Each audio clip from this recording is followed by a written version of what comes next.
Hello everyone, स्वागत है आपका एक बार फिर पैशनेट अबाउट में। और आज से हम स्टार्ट करने वाले हैं क्लास 7 सिविक्स के चैप्टर नंबर 1 इक्वालिटी से।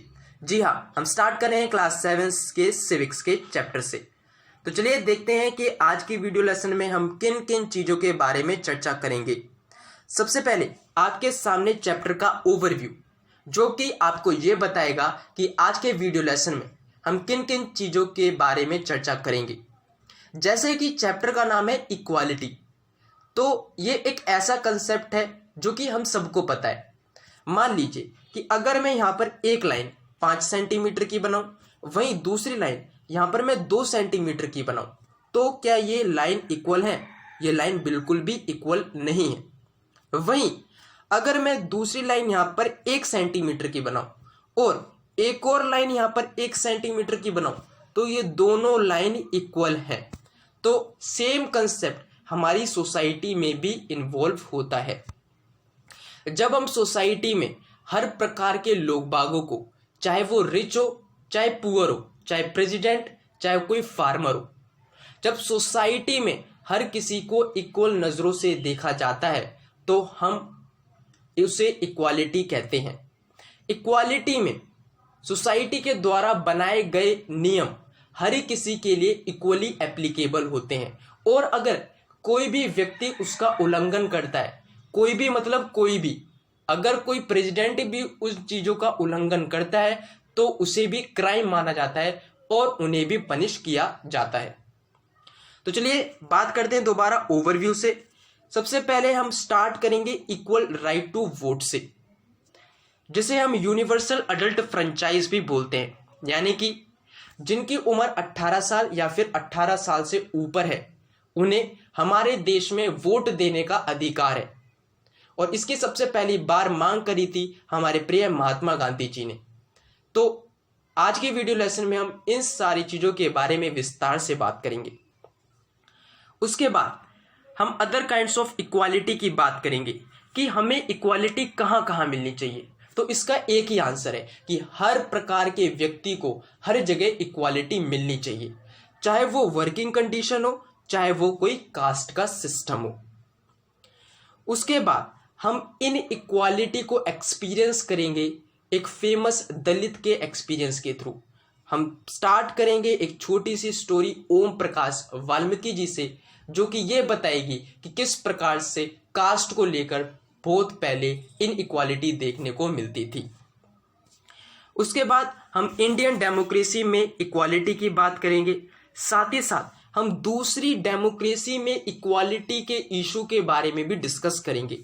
और एंड में हम डेमोक्रेसी के सामने क्या चैलेंज खड़ी है, उन सारी चीज़ों के बारे में डिस्कस करेंगे। तो चलिए शुरुआत करते हैं इक्वालिटी से। तो हमने इक्वालिटी तो देख ही लिया।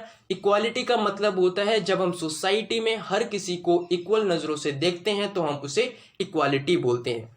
अब जो इक्वालिटी है डेमोक्रेटिक गवर्नमेंट का एक की इम्पॉर्टेंट फीचर है। उसके बाद हम बात करते हैं इक्वल राइट टू वोट की। इक्वल राइट टू वोट को हम यूनिवर्सल अडल्ट फ्रेंचाइज भी बोलते हैं। यानी कि जिसकी उम्र 18 साल या फिर 18 साल से ऊपर है, उन सभी अडल्ट को, इंडिया के सिटीजन को वोट देने का अधिकार है। इसे ही हम बोलते हैं यूनिवर्सल अडल्ट फ्रेंचाइज। चाहे वो रिच हो, चाहे पुअर हो, चाहे वो कितना ही एजुकेटेड हो, चाहे वो इलिटरेट हो, अगर उसकी उम्र 18 साल या फिर उससे ऊपर है तो उसके पास एक वोट है, और एक वोट की एक ही वैल्यू है। इसे ही हम बोलते हैं यूनिवर्सल अडल्ट फ्रेंचाइज। उसके बाद हम बात करेंगे अदर काइंड्स ऑफ इक्वालिटी की। एक जो कॉमन फॉर्म है इन इक्वालिटी की इंडिया में, वो है कास्ट सिस्टम। अगर आप रूरल एरिया में जाओगे तो आपको रूरल एरिया में कास्ट सिस्टम को लेकर इन इक्वालिटी बहुत ज़्यादा देखने को मिलेगी। वहाँ पर अभी भी ऊंची जात और नीची जात के बीच में भेदभाव देखने को मिलता है। वहीं अगर आप अर्बन एरिया में रहते हो या फिर अगर आप अर्बन एरिया में जाओगे तो अर्बन एरिया में लोग धीरे धीरे अपने माइंड को चेंज कर रहे हैं, और धीरे धीरे यहाँ पर जो कास्ट इन इक्वालिटीज़ हैं वो ख़त्म होती जा रही हैं। लेकिन अगर अभी भी आप न्यूज़पेपर को ओपन करोगे और मैट्रिमोनियल सेक्शन में जाओगे तो वहां पर आपको अभी भी कास्ट को लेकर इनइक्वालिटी देखने को मिलेगी। वहां आपको देखने को मिलेगा कि एक पंडित ग्रूम को एक पंडित ब्राइड चाहिए, यानी कि कास्ट टू कास्ट बेस अभी भी हमें डिस्क्रिमिनेशन देखने को मिलती है। अब दलित भी सोसाइटी के ऐसे वर्ग हैं जिन्हें डिस्क्रिमिनेशन का सामना करना पड़ता है। अब दलित किसे बोलते हैं? दलित हम एक टर्म इस्तेमाल करते हैं लोअर कास्टेस को इंट्रोड्यूस करने के लिए। दलित का मतलब होता है ब्रोकन, यानी कि ये सोसाइटी से इन्हें ब्रोक कर दिया गया है, सोसाइटी से इन्हें अलग कर दिया गया है, सोसाइटी के सारे बेनिफिट से इन्हें अलग कर दिया गया है, जिसके चलते इन्हें इनइक्वालिटी और डिस्क्रिमिनेशन का सामना करना पड़ता है। उसके बाद हम बात करेंगे कास्ट बेस्ड इनइक्वालिटी की। बात करेंगे हम ओम प्रकाश वाल्मीकि के 4th क्लास के एक्सपीरियंस से। ओम प्रकाश वाल्मीकि जिनका जन्म 1950 में हुआ, इनकी मृत्यु 2013 में हुई। ये एक फेमस दलित राइटर थे। इनकी एक ऑटोबायोग्राफी है झूठा, जिसमें ये बताते हैं कि जब ये महज सिर्फ 4th क्लास में थे तो ये बताते हैं कि मुझे क्लास के फ्लोर पर बिठाया जाता था, क्लास के बाहर बिठाया जाता था, बिना किसी रीजन के मुझे मारा जाता था। साथ ही साथ इन्होंने ये बताया कि एक दिन इनके स्कूल मास्टर ने इन्हें पनिशमेंट के रूप में पूरे 2 दिन तक, जी हां पूरे 2 दिन तक इनसे स्कूल के प्लेग्राउंड को साफ करवाया।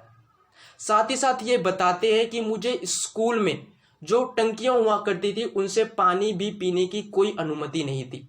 सारे बच्चे पढ़ते रहे, लेकिन मैं 2 दिन लगातार स्कूल के प्लेग्राउंड को साफ करता रहा।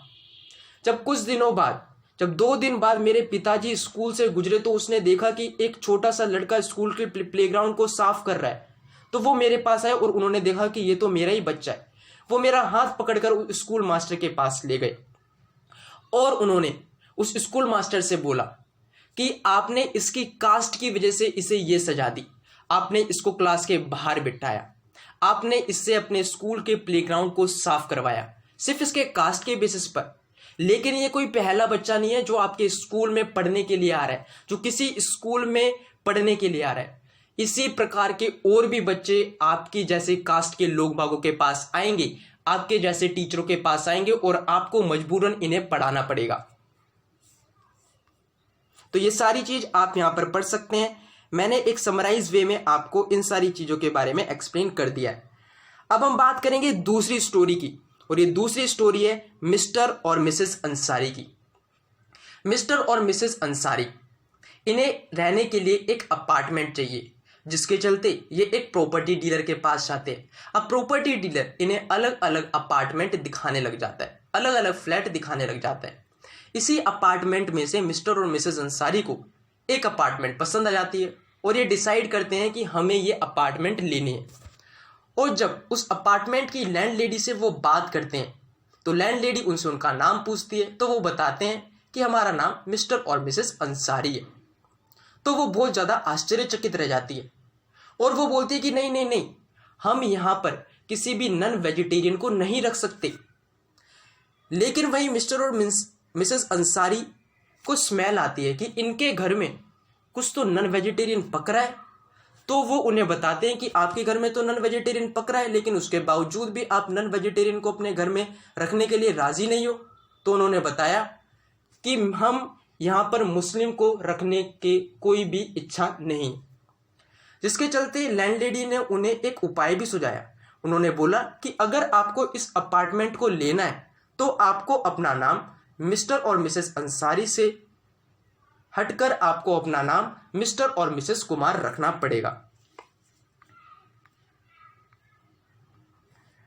अब देखो, जो ओम प्रकाश वाल्मीकि थे वहीं जो अंसारी थे, इन्हें अनइक्वली ट्रीट किया गया कास्ट और रिलीजन के बेसिस पर। और जब हम किसी भी इंडिविजुअल को कास्ट और रिलीजन के बेसिस पर उसे अनइक्वली ट्रीट करते हैं तो हम उसकी रिस्पेक्ट और डिग्निटी को हार्म करते हैं। तो फ्रेंड्स, आज के लिए इतना ही। अब हम मिलेंगे इसके पार्ट 2 में। अगर आपको ये वीडियो लेसन पसंद आया हो तो प्लीज़ इस चैनल को सब्सक्राइब कीजिए, जिसके चलते आपको सारी वीडियो रिलेटेड अपडेट इस यूट्यूब चैनल पर मिलती रहेगी। Till then take care and bye bye.